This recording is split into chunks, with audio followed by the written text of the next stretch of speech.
Cette vidéo présente une rédaction détaillée et commentée du fait que toute suite convergente est une suite de Cauchy.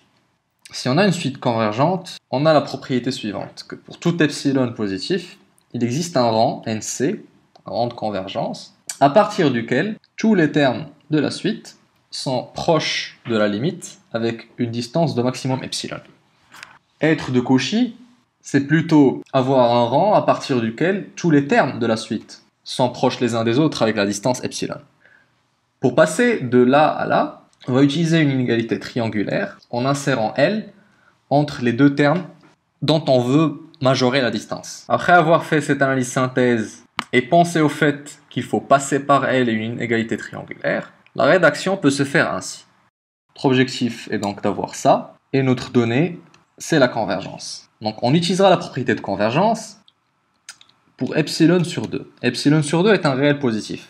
La convergence nous garantit l'existence d'un rang, on va l'appeler NC2, et à partir de ce rang, donc à partir de NC2, tous les entiers, donc tous les rangs de la suite, trouvent au-delà de NC2, vérifient UN moins L plus petit que epsilon sur 2.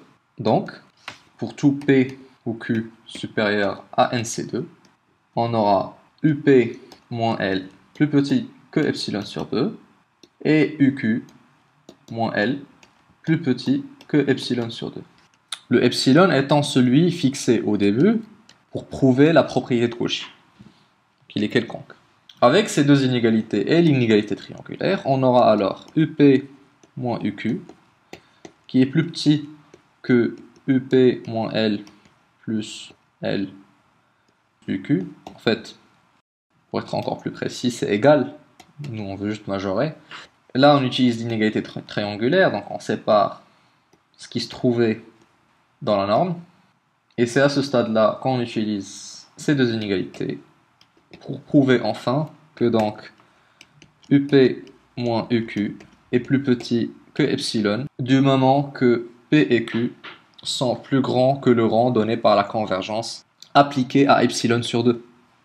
Voilà donc comment on rédige le fait que toute suite convergente est une suite de Cauchy.